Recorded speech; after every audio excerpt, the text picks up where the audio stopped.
അടിയന്തര ചികിത്സയ്ക്ക് മെഡിസെപ്പ് ആനുകൂല്യം നിഷേധിച്ചതിൽ നടപടിയുമായി കോഴിക്കോട് ജില്ലാ ഉപഭോക്തൃ കമ്മീഷൻ. കിഴിശ്ശേരി സ്വദേശിനിക്ക് ഇൻഷുറൻസ് കമ്പനി നഷ്ടപരിഹാരമായി 2,90,000 രൂപ നൽകണമെന്ന് കമ്മീഷൻ വിധിച്ചു. അടിയന്തര ഘട്ടത്തിലെ ചികിത്സയ്ക്ക് മെഡിസെപ്പ് ഇൻഷുറൻസ് പാനൽ ആശുപത്രിയിൽ അല്ലാതെ അഡ്മിറ്റ് ചെയ്താലും ഇൻഷുറൻസ് ആനുകൂല്യത്തിന് അർഹതയുണ്ടെന്ന് ജില്ലാ ഉപഭോക്തൃ കമ്മീഷൻ വ്യക്തമാക്കി. കിഴിശ്ശേരി സ്വദേശിനിക്ക് ഓറിയന്റൽ ഇൻഷുറൻസ് കമ്പനി നഷ്ടപരിഹാരമായി 2,90,000 രൂപ നൽകണമെന്നും കമ്മീഷൻ വിധിച്ചു. സ്ട്രോക്ക് തളർന്നതിനാലാണ് പരാതിക്കാരിയെ കോഴിക്കോടുള്ള സ്വകാര്യ ആശുപത്രിയിൽ അഡ്മിറ്റ് ചെയ്തത്. മെഡിസെപ്പ് ഇൻഷുറൻസ് പാനലിൽ സ്ട്രോക്കിനുള്ള ചികിത്സയ്ക്ക് ആശുപത്രിയെ ഉൾപ്പെടുത്തിയില്ലെങ്കിലും അടിയന്തര സ്വഭാവമുള്ള ആരോഗ്യ പ്രശ്നമായതിനാലാണ് അവിടെ ചികിത്സിച്ചത്. ചികിത്സാ ആനുകൂല്യത്തിന് സമീപിച്ചപ്പോൾ ഇൻഷുറൻസ് കമ്പനി ആനുകൂല്യം നിഷേധിക്കുകയായിരുന്നു.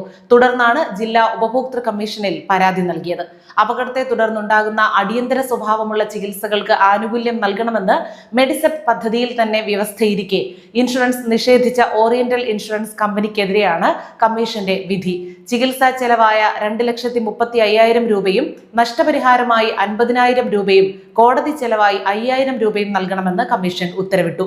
വീഴ്ച വന്നാൽ 9% പലിശ നൽകണമെന്നും കെ മോഹൻദാസ് പ്രസിഡന്റും പ്രീതി ശിവരാമൻ, CV മുഹമ്മദ് ഇസ്മായിൽ എന്നിവർ അംഗങ്ങളുമായ ജില്ലാ കമ്മീഷൻ ഉത്തരവിൽ പറഞ്ഞു.